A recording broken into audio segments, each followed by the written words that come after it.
Olá, tudo bem?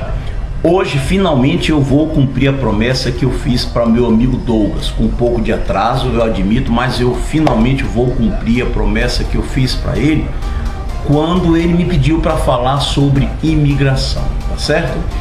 Mas Douglas, eu vou fazer de maneira diferente. Geralmente eu e as pessoas também que eu conheço, acho que todo mundo faz isso. Quando fala num assunto assim polêmico como é esse, porque você falou de imigração, necessariamente você fala de dois temas correlacionados, que é xenofobia e racismo. As pessoas quando falam de imigração, elas geralmente dão a opinião, né? O que elas acham, o que elas não acham sobre esse conteúdo. Eu vou abordar esse conteúdo, vou fazer esse vídeo de uma maneira diferente. Olha só você, 10% do vídeo vai ser formado por opiniões pessoais. Os outros 90% eu vou relatar fatos.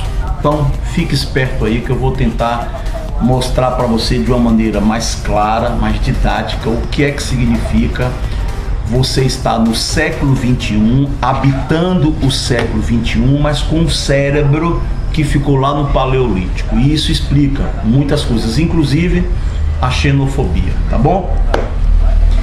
Xenofobia, fobia, medo, vem do grego essa palavra, né? Ou seja, xenofobia, medo do estrangeiro, medo do forasteiro, medo do diferente, tá bom?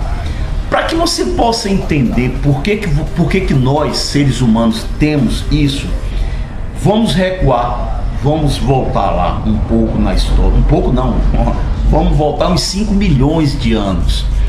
E aí você vai ver que o grande culpado, ele não é o único.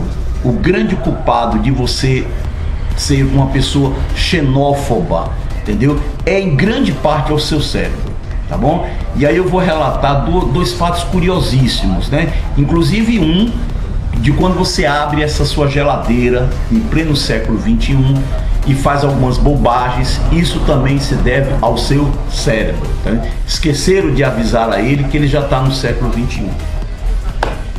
Então vamos lá, 5 milhões de anos, tá bom? Todos os paleoantropólogos, olha a palavrinha, paleoantropólogos, eles dizem que foi mais ou menos nessa época que surgiu o primeiro hominídeo. Alguns mais ousados chegam a afirmar que são 6 milhões de anos, mas vamos ficar com 5 milhões porque existe concordância, existe unanimidade entre eles. 5 milhões de anos surgiu o primeiro hominídeo.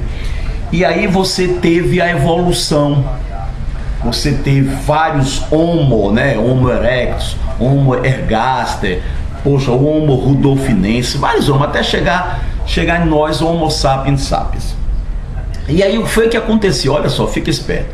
Lá no Paleolítico, e aí se você quiser maiores detalhes, tem um excelente livro, Sapiens, do historiador Yuval Harari. Muito bom. O título do livro é Sapiens, o autor é Yuval Harari. Ele fala uma coisa muito interessante, e ele deixa claro lá que nem os paleoantropólogos, nem os neurocientistas, os biólogos, eles não sabem dizer nem por que, nem como isso aconteceu. Mas entre 70 mil e 30 mil anos atrás, esse bicho já era chamado de Homo sapiens.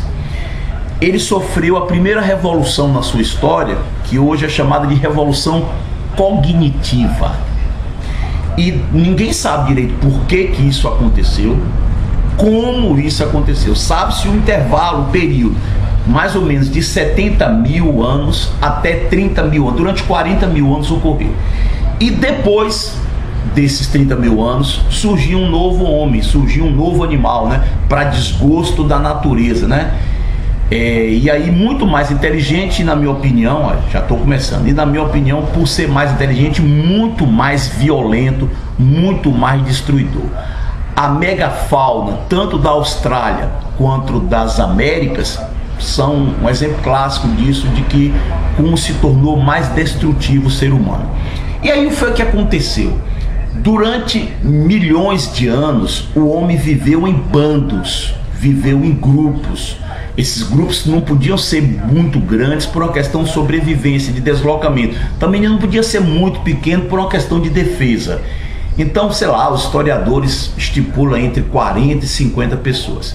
Então todo mundo se conhecia, todo mundo nascia junto, todo mundo lá viu o outro morrer. Era uma vida assim, 24 horas por dia você vivendo naquele bando. Qualquer outro bando, aí entra a xenofobia, viu?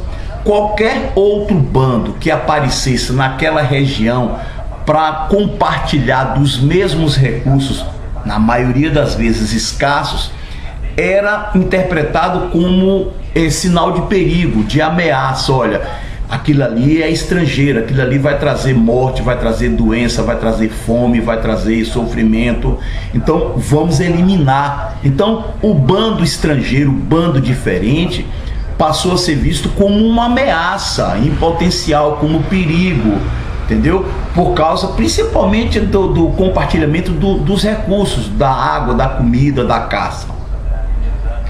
Só que tem um detalhezinho, cara, nós já passamos, nós chegamos no século 21 e você ainda traz todo esse cérebro potentíssimo, diga-se de passagem, mas esqueceram de avisar ao nosso cérebro de que, olha para cá, você já está no século 21, pode sair daí do paleolítico, você não precisa mais se comportar como todo estrangeiro, todo forasteiro, todo desconhecido fosse obrigatoriamente, inevitavelmente uma ameaça, um perigo.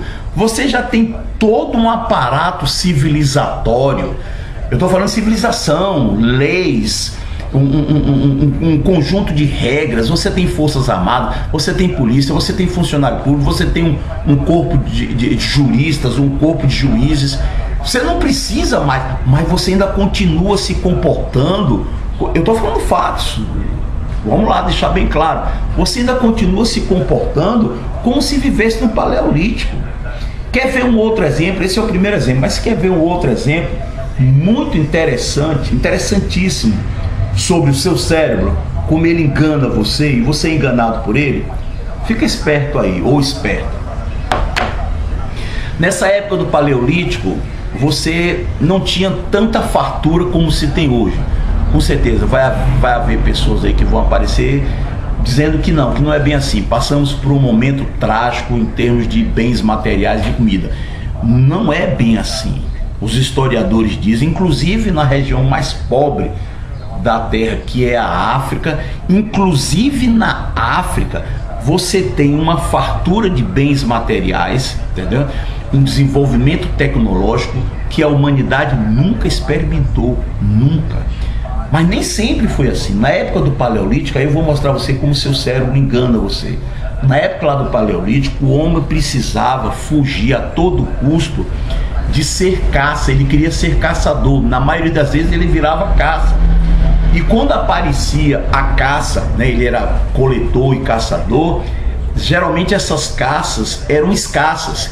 Ele matava um bisão, eles matavam, o grupo matava um bisão, se alimentava daquela carne, mas eles não tinham certeza, como hoje você tem a certeza de que irá fazer 3 refeições por dia, que comerá no dia seguinte, mas eles não tinham essa certeza, a mãe natureza não dava essa certeza para eles. E aí o que é que a própria mãe natureza mandava ele fazer? Se abasteça o máximo que você puder de comida, de gordura, entendeu? E ele comia com bastante voracidade, porque poderia ficar 2, 3, 4, 5 dias sem ter um outro bisão para comer, tá certo? E aí o que é que acontece? De 4.000 anos para cá, com o surgimento das primeiras civilizações, nós estamos falando de milhões de anos de evolução. Então 4.000 anos, sei lá, vamos lá, Sumérios, a primeira grande civilização do mundo, até os nossos dias, se passaram 4.000, 5.000 anos. Então, perto de todo esse processo evolutivo, esse tempo é desprezível. O que foi o que aconteceu? Depois da revolução cognitiva, você teve um surto de desenvolvimento tecnológico nunca visto. Curioso, isso é muito curioso. Nós nos desenvolvemos, tecnologicamente falando, numa velocidade tamanha, mas tamanha, que esquecemos de avisar o nosso cérebro que já saímos do paleolítico. E aí quando você abre a geladeira da sua casa hoje, você tem na geladeira todo o planeta Terra na sua geladeira. Isso nunca existiu. O pessoal de 1900, eu não preciso nem ir muito longe, o pessoal de 1900, no iniciozinho lá do século XX, eles não tinham essa diversidade, entendeu? Geográfica, diversidade geográfica de comidas que você tem na sua geladeira. Você tem um arroz na geladeira que vem de uma determinada parte do mundo. Você tem a cereja, que me parece que vem do onde hoje é o Irã. Você tem o morango, que é de outra região do mundo. Caramba, você tem o tomate, que é da América Central. Você come chocolate, que é da América Central. Você come a manga, que não é brasileira. Você come o caju, que é originário daqui. Você toma o café, que vem da Etiópia. É só você pensar um pouquinho, cara, é interessante. O personagem mais famoso da história mundial, que é Jesus Cristo, ele provavelmente provavelmente ele nunca comeu um chocolate. Por quê? Porque naquela época a humanidade não tinha descoberto ainda a América. Então Cristo provavelmente nunca tomou um suco de caju. Cristo, com toda certeza, deve ter comido azeitonas, porque a azeitona é daquela região. Cristo viveu ali onde hoje é o país chamado Israel, ali próximo do Mediterrâneo. É o local, o norte da África, Mediterrâneo, sul da Europa, onde surgiu a azeitona. Então Cristo, com certeza, comeu azeitona. Cristo comeu pão, trigo daquela região, originário daquela região, peixe. Então, hoje você, no século XXI, você abre a geladeira, você tem todo o planeta Terra, você tem fartura. E aí o que é que você faz? Seu cérebro diz, olha, comece a comer bastante. Interessante, eu não conheço, deve existir, mas eu particularmente eu não conheço uma pessoa que fica aqui com aquela sensação de água na boca, de vontade de comer, vendo assim, por exemplo, um pôster bem feito, gigante, com uma salada de pepinos, de alface, de tomate. Eu particularmente não conheço. Parece não, tudo indica, segundo os neurocientistas, que o nosso cérebro se encanta com a imagem de um churrasco, de uma pizza com a gordura da mussarela, com um copo de Coca-Cola do lado, com a foto de um mega sanduíche. Isso é evolução, cara. Aí o seu cérebro, olha, abre a geladeira e começa a se panturrar. Olha aí você. E para piorar mais a situação, você tem uma comodidade. Tudo isso para falar de xenofobia, cara. Você tem uma comodidade que faz com que você não precise ter a vida agitada do homem, a vida de você correr o tempo todo atrás de visão para poder sobreviver. Então hoje você tem controle remoto, hoje você tem sofás super confortáveis, você tem comida. O que é que acontece segundo a Organização Mundial de Saúde? A humanidade está sofrendo uma epidemia de obesidade. Percebeu então como é que funciona seu cérebro? Ele funciona dessa maneira. Você está no século XXI e não percebe que seu cérebro ficou lá atrás. Você, de uma certa forma, tem uma parcela de culpa quando sabe disso e começa a se comportar de uma maneira xenófoba. Ou seja, é o seu cérebro pré-histórico, vamos deixar bem claro, pré-histórico, que acha que o inimigo, o forasteiro, o estrangeiro, entendeu? Ele representa uma ameaça, ele representa necessariamente um perigo em potencial. E não é bem assim, o mundo evoluiu, acorda aí, ó, o mundo evoluiu.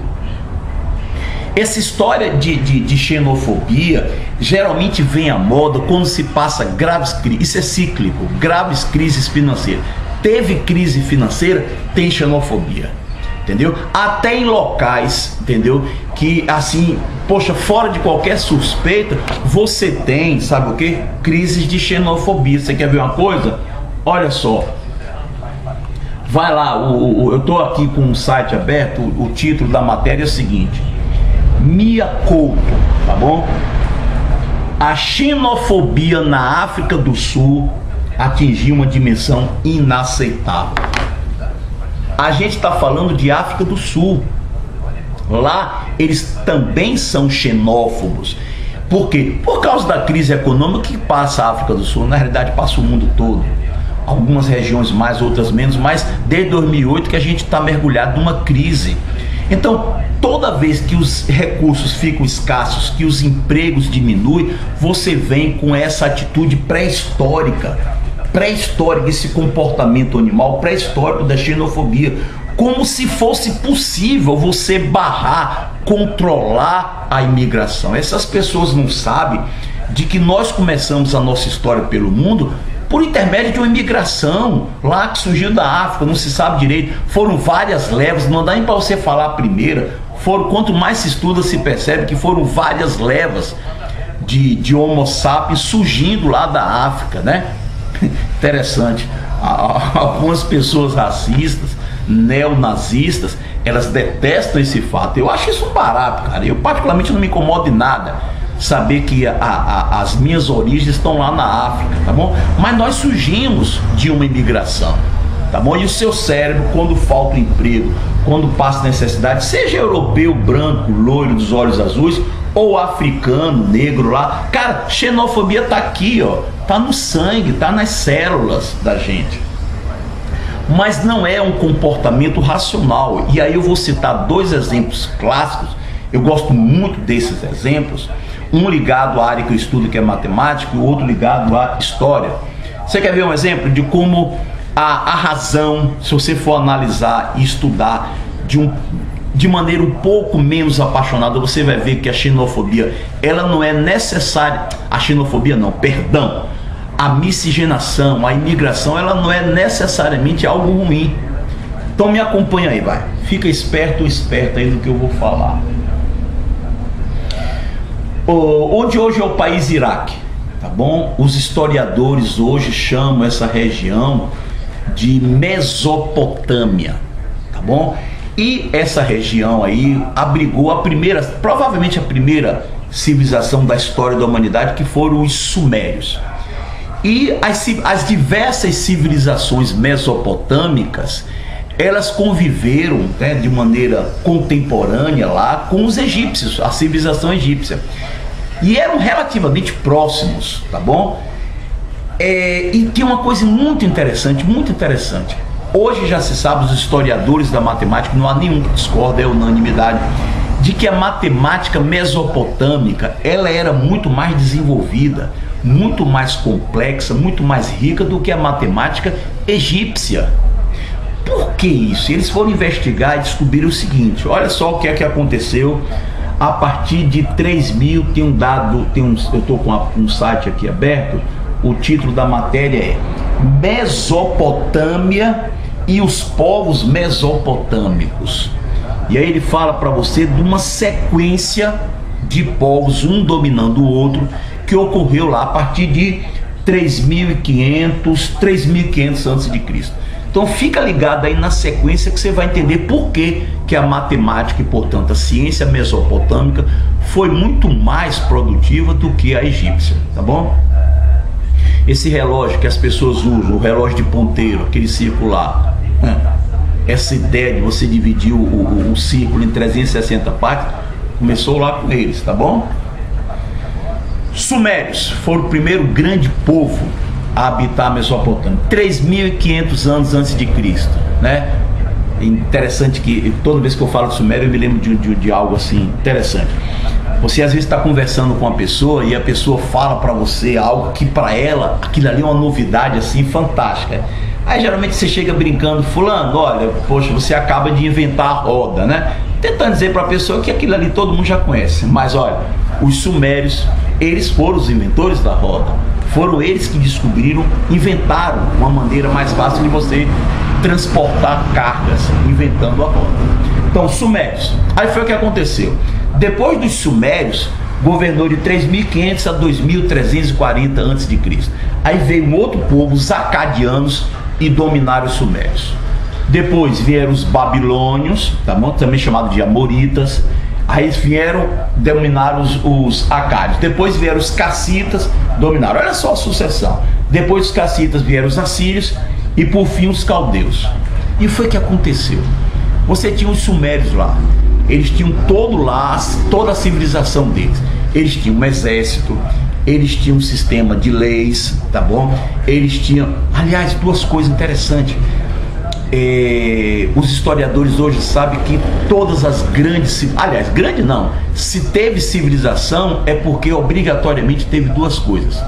Não, qualquer povo que possa ser chamado de civilização, ele necessariamente, do ponto de vista historiadores, inventaram duas coisas: uma escrita, um sistema de escrita e um sistema de numeração, ou seja, matemática. Hoje já se sabe, para que você possa colocar milhares ou milhões de seres humanos vivendo juntos, você tem que ter matemática na jogada. Sem matemática, nada feito. Não houve nenhuma civilização no planeta Terra que não tivesse tido um sistema de escrita e a matemática.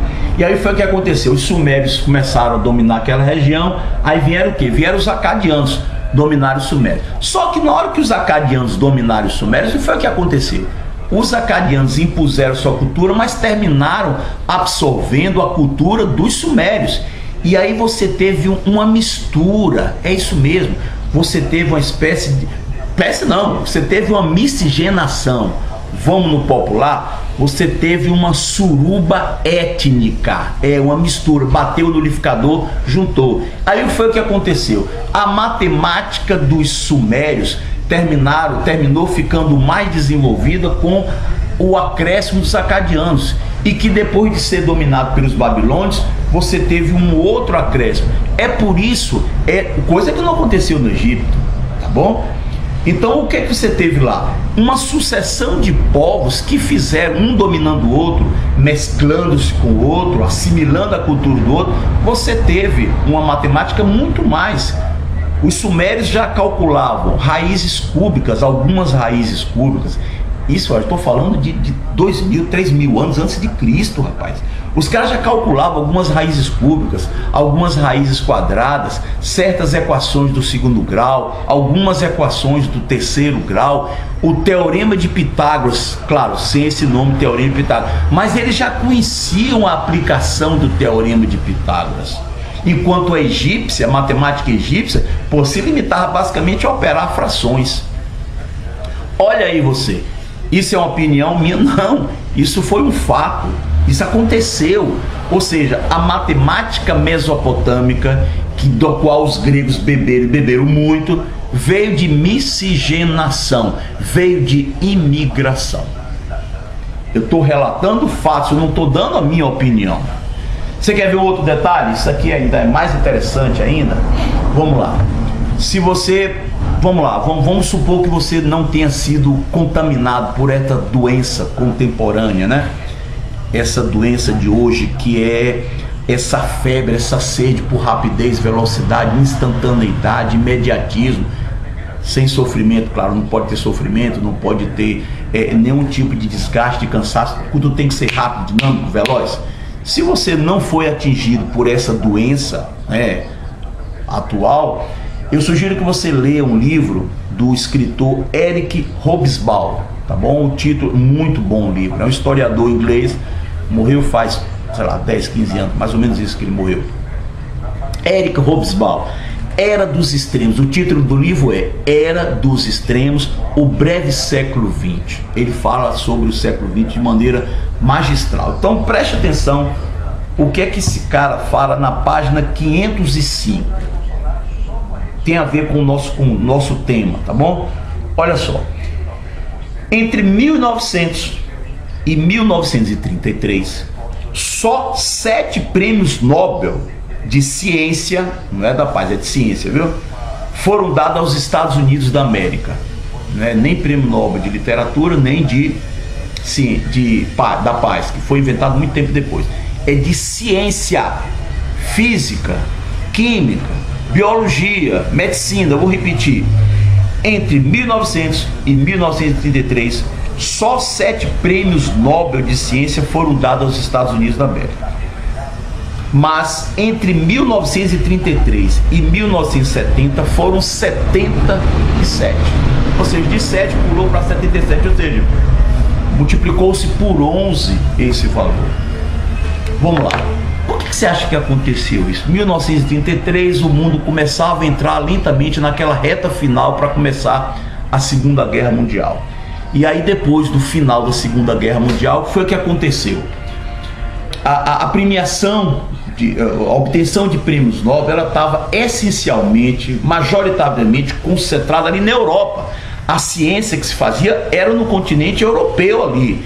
Depois da Segunda Guerra Mundial, houve uma migração de cientistas para várias regiões do mundo, justamente por causa rearranjos, dos remanejamentos políticos que há depois de uma guerra, né? Os vencedores e os vencidos, geralmente eles se rearrumam.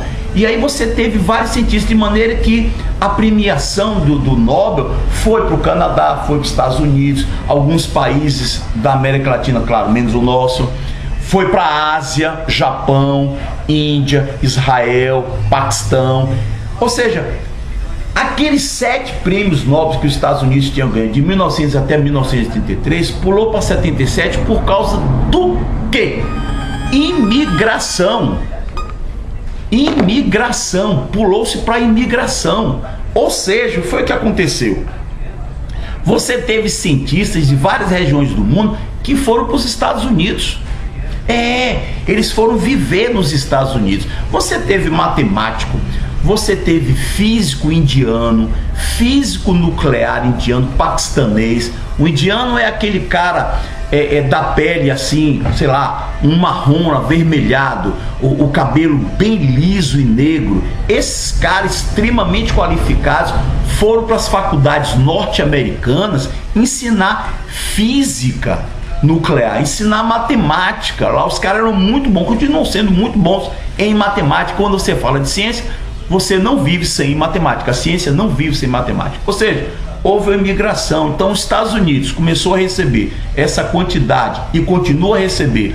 É o país com maior quantidade de prêmios Nobel são os Estados Unidos.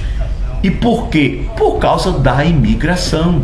Então, olha aí, até o presente momento eu estou dando fatos para mostrar a você de que é o seu cérebro, apesar da crise econômica, que faz com que sempre que tem a xenofobia venha à tona, mas é o seu cérebro. Você vive no século 21, mas com o seu cérebro achando que vive lá no Alto Paleolítico, ou quem sabe até o anterior ao Alto Paleolítico. Você, de uma certa forma, você tem culpa disso. Tem culpa quando você passa a acreditar na neurociência, quando ela diz, olha, o seu cérebro, esse órgão super poderoso, que consome 25% de tudo que você come, esse cara que levou você a ter todos esse aparato tecnológico, ele ainda acha que você está lá no Paleolítico e, portanto, você precisa tratar o forasteiro, você precisa tratar o imigrante como um perigo. Ele é um perigo. Não necessariamente é. Tem um outro vídeo muito interessante. Eu disse que esse vídeo ia ser longo. Vai deixar você um pouquinho mais rico. Olha só, antes de falar desse vídeo, deixa eu relatar para você um detalhezinho. Não há unanimidade entre os economistas, historiador não há unanimidade entre os economistas entre os benefícios e os malefícios da imigração. Mas há um porém. É só você pesquisar, vai no Google, digita aí, larga um pouquinho o Facebook, vai para o Google e digita lá, benefícios e malefícios da imigração. Você vai ver que a maioria das matérias, dos textos que tem no Google, são de economistas que defendem os benefícios da imigração. Presta atenção no que eu vou falar. Os benefícios da imigração, eles terminam superando os malefícios. Tem malefícios? Tem sim, claro que tem. Quer ver eu dar um exemplo rapidinho? Agora, me esqueci o nome do estado agora, me perdoe. Não sei se é Roraima, agora me passou completamente, cara. Mas nós temos aí agora um estado brasileiro que está recebendo uma quantidade absurda de venezuelanos. E curiosamente, algumas doenças, esses venezuelanos terminaram trazendo essas doenças para cá, tá bom?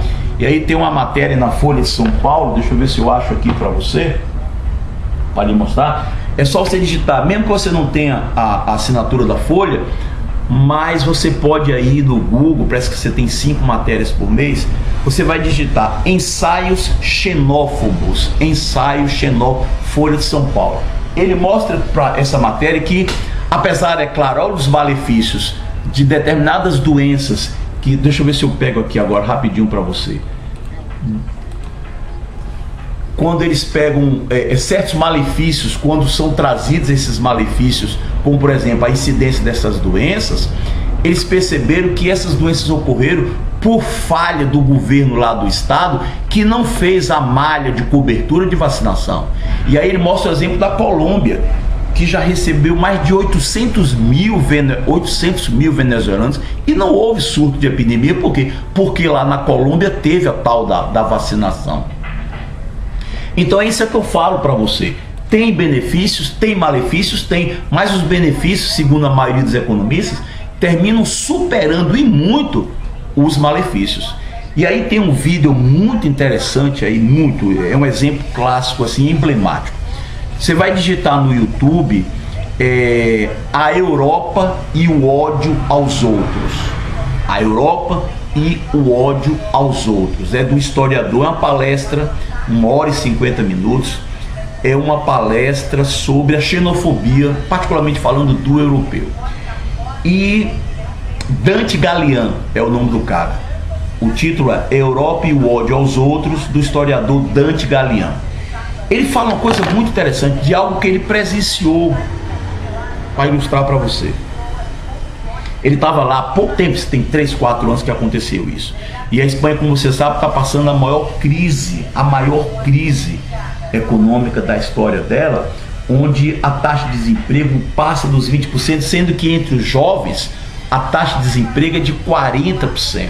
Isso fica até difícil a gente imaginar, 40% de desemprego.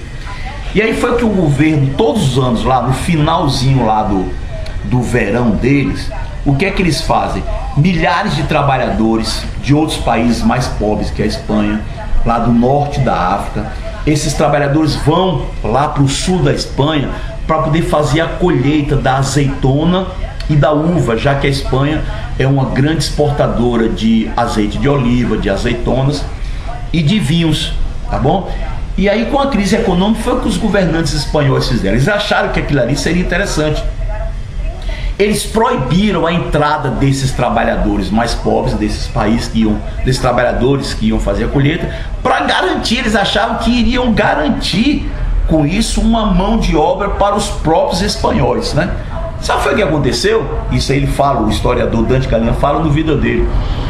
Aconteceu que os produtores, os donos das fazendas, né, que se plantavam esses produtos, eles mesmos foram lá, fizeram um protesto lá, botaram os tratores travando as estradas e pediram ao governo espanhol de que revogasse essa lei, porque o governo espanhol seria, em última análise, o maior prejudicado.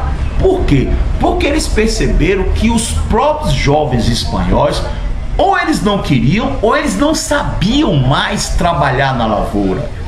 A Espanha era um dos países mais pobres do mundo após o fim da Segunda Guerra Mundial. Veio o Plano Marshall, que a gente não vai entrar em detalhes aqui agora, e fez com que a Europa toda, de uma maneira geral, alguns países, é claro, ficaram para trás, mas de uma maneira geral a Espanha subiu, os países europeus subiram, a ponto de você ter o welfare state, ou seja, o estado do bem-estar social, onde esse historiador fala que você tem gerações inteiras de europeus que não sabem direito o significado da palavra emprego, trabalho, carteira assinada, chefe chato, jornada de trabalho. As pessoas não sabem o que é isso. Por quê? Porque vivem de benefícios sociais. E os caras descobriram, os donos da fazenda, olha, o espanhol das duas, ou ele não quer trabalhar na lavoura, ou ele não sabe mais. A gente precisa daquele cara, do imigrante pobre, temporário, que se especializou na colheita. Olha aí você, o governo espanhol teve que revogar a lei para que se pudesse ter a colheita na época certa. Imigração, esse é o problema, tá certo? Então, quando o Douglas me pediu para falar de imigração, entendeu? Parei, vou fazer diferente, cara. Em vez de dar minha opinião, eu vou relatar fatos. Você que está me ouvindo, de uma certa forma, põe isso na sua cabeça, onde está o seu cérebro pré-histórico, você tem uma parcela de culpa. Quando você passa a ficar sabendo, de acordo com a neurociência, que o seu cérebro, ele está lá na pré-história, no paleolítico, que faz com que você cometa certas barbaridades, achando que ainda está lá, que precisa lhe defender.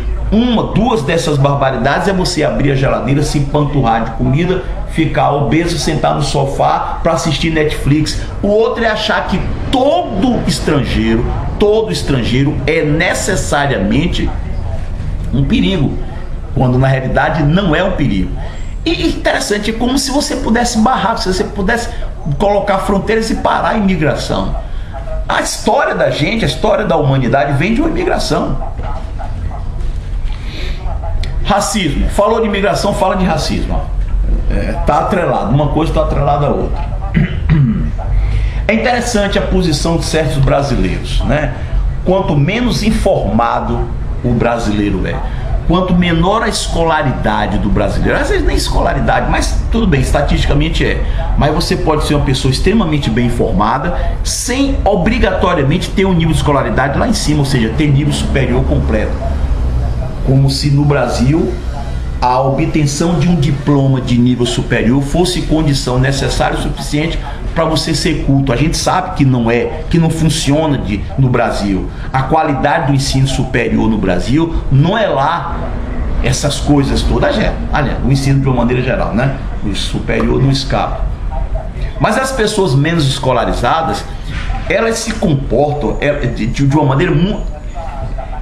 lá na pré-história, ela tá na pré-história, cara. Ela ainda acha que tá lá na pré-história. E aí essas pessoas se comportam de uma maneira interessante. Elas não querem de maneira nenhuma, essas pessoas às quais eu me referi, elas não querem de maneira nenhuma um boliviano pobre vindo aqui pro Brasil. O boliviano que vem para cá escapando da miséria e que termina trabalhando naquelas confecções lá subterrâneas de São Paulo, terminam virando escravos, tá bom? Venezuelano pobre, doente, eu não quero aqui no Brasil, de maneira nenhuma. Haitiano, negro, passando fome, pelo amor de Deus, eu quero distância desse povo. É assim que as coisas funcionam. Mas esses mesmos brasileiros, né, eles não se importam de maneira nenhuma que um europeu branco, né, louro, dos olhos azuis, venha aqui para o Brasil, mesmo que não tenha qualificação. Então o problema dessas pessoas não é xenofobia, o problema já é racismo já. Tá entendendo? Então, se liga aí, fica ligado, que eu passei para você foram fatos, não foi opinião. Eu praticamente não dei opinião. Foram fatos que eu passei para você. O seu cérebro, ele está lhe enganando. Você está no século XXI, acha que tá crente que tá abafando e não tá. Seu cérebro é pré-histórico, seu cérebro. Ele ainda acha que você tá lá nas savanas e que precisa se proteger do inimigo, tá bom? Ok, Douglas, tá aí, cumpri minha promessa, meu amigo, com você. Então tá, próximo vídeo.